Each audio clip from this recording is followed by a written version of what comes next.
Communiqué numéro 043 du gouvernement de la transition, communiqué dont la teneur suit.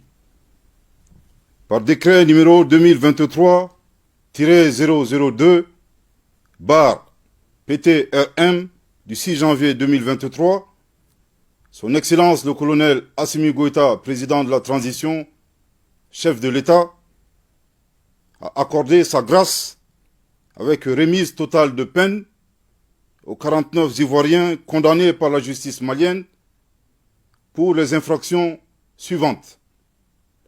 Crimes d'attentat et de complot contre le gouvernement, d'atteinte à la sûreté extérieure de l'État, de détention, port et transport d'armes et de munitions de guerre ou de défense, intentionnellement en relation avec une entreprise individuelle et collective ayant pour but de troubler l'ordre public par l'intimidation ou la terreur.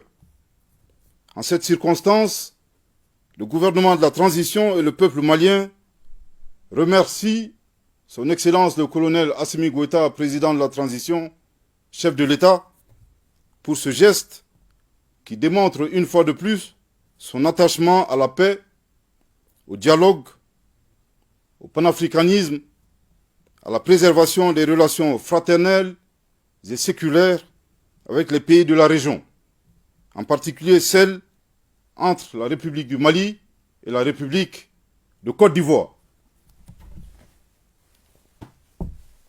En outre, cette mesure de grâce, prise en toute indépendance, symbolise le souci de Son Excellence le colonel Assimi Goïta, président de la transition, chef de l'État, à promouvoir la bonne gouvernance dans le cadre de la refondation du Mali, à travers le respect de l'indépendance de la justice et la non-ingérence de l'exécutif dans les affaires judiciaires.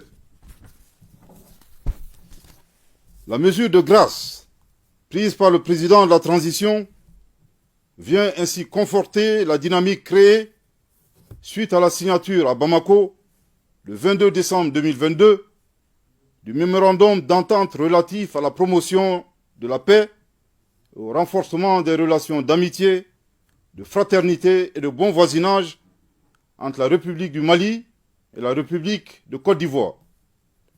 À cet égard, le gouvernement de la transition renouvelle sa profonde reconnaissance au président de la République togolaise, Son Excellence M. Faure et Sozimna Gnassingbé, pour ses efforts inlassables et son engagement constant pour le dialogue et la paix dans la région. Dans la gestion de cette affaire, qui était bilatérale depuis sa survenue jusqu'à son dénouement, le gouvernement de la transition a été indigné par l'attitude partiale de certains responsables contre notre pays. Le cas le plus récent est la position agressive du président en exercice de la CEDEAO, Son Excellence M. Umaro Sissoko Embalo, qui, après avoir échoué lamentablement à porter atteinte à l'honneur du Mali devant les instances internationales, vient d'opposer un ultimatum au gouvernement de la transition concernant la libération des Ivoiriens. Le gouvernement de la transition voudrait faire remarquer à Son Excellence M. Embalo que depuis le 14 janvier 2022, le Mali ne figure plus sur la liste des pays intimidables et a définitivement retrouvé sa souveraineté. Je répète, le gouvernement de la transition voudrait faire remarquer à Son Excellence M. Embalo que depuis le 14 janvier 2022, le Mali ne figure plus sur la liste des pays intimidables et a définitivement retrouvé sa souveraineté.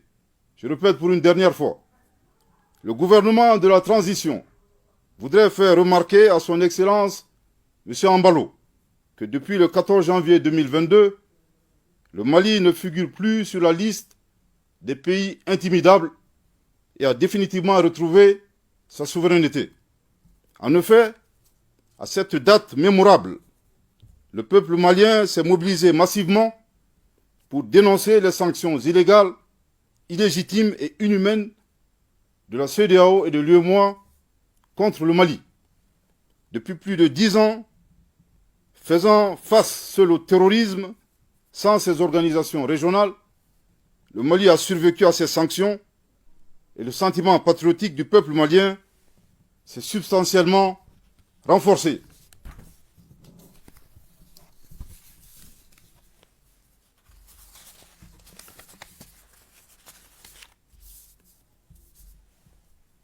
Aussi, dans l'intérêt des peuples ouest-africains, notamment leur sécurité, le bien-être, le gouvernement de la transition invite respectueusement son Excellence M. Ambalo à donner des ultimatums aux groupes terroristes qui constituent la plus grande menace en Afrique de l'Ouest, ainsi qu'à canaliser ses efforts dans l'éradication de la pauvreté dans la région. C'est en cela qu'il fera œuvre utile et rendra service au peuple de la CEDEAO, les seuls que nous devrons tous servir. Que Dieu bénisse le Mali et préserve les Maliens. Fait à Bamako le 6 janvier 2023. Merci de votre très aimable attention.